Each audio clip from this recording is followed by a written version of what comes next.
Final update. I texted, my son is in the emergency room. My wife replied, I'm busy with my parents. We are having a barbecue party. Then my mother-in-law insulted my son, so I canceled their mortgage payments, car loan, and all their credit cards. Emma, meanwhile, had spiraled. The first crack came when her car was repossessed at her workplace. According to a friend of hers who didn't know we were no longer speaking, Emma burst into tears in the parking lot as the repo agent towed off the sleek white SUV she was so proud of. I watched the video later. A coworker filmed it, not out of cruelty, but stunned disbelief.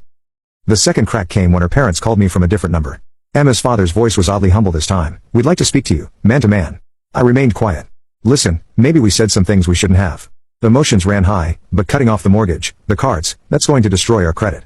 I finally replied, then maybe next time your daughter tells you my son's in the ER, you won't grill steaks and call him a burden. He sighed. What do you want? That was the moment. I had no intention of dragging this out. I didn't want vengeance to become my identity, but I wasn't going to walk away without drawing a clear line. I want you to understand what it feels like when you're treated as disposable, I said. I want your daughter to stop seeing people as wallets or servants, and most of all, I want my son to know his father stood up for him. He didn't respond, just hung up. Later that night, Emma finally showed up at the new apartment. She looked like she hadn't slept. Her voice was no longer sharp, it cracked. I'm sorry, she whispered. For what? I asked. For not coming when you called. For letting them say those things. For making you feel alone. I believed parts of it, but I also saw the truth in her eyes. She wasn't sorry for what she did.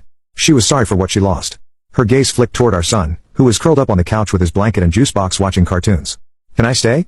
Just to be near him, she asked. I didn't answer. I just opened the door behind me and nodded toward it. Co-parenting, Emma. Nothing more. You'll see him Saturday. Don't be late. She paused, stunned, then left quietly, respectfully. That was the moment I knew the cycle had broken. Epilogue. The new blueprint. 6 months later, the rhythm of life had changed. My son was thriving, doing better in school, smiling more, sleeping peacefully. No more late-night arguments, no more being forgotten. I made sure he knew every single day how much he was loved, that he mattered. Emma and I communicated strictly through a co-parenting app, pickups, drop-offs, no emotion, no games. Her tone changed, she was more careful now, even polite. Her father eventually took a job at a smaller firm after defaulting on some loans. They moved to a modest rental house and sold the family car. Their barbecue party stopped. One day, my son looked up at me while we were building a Lego spaceship. Dad, I'm glad it's just us sometimes. I looked at him, heart full. Me too, buddy. I never sought to ruin lives. I only wanted to protect the one life that mattered most, my son's. I didn't need applause or revenge songs. I just needed peace. And finally, I had it. Was this revenge perfectly justified? Tell us what you would have done in the comments below. Like the story. Share it with someone who needs this energy. And subscribe to Lauren's Story for more jaw-dropping tales of betrayal and justice. Because here, every lie has its reckoning, and every betrayal finds its shadow.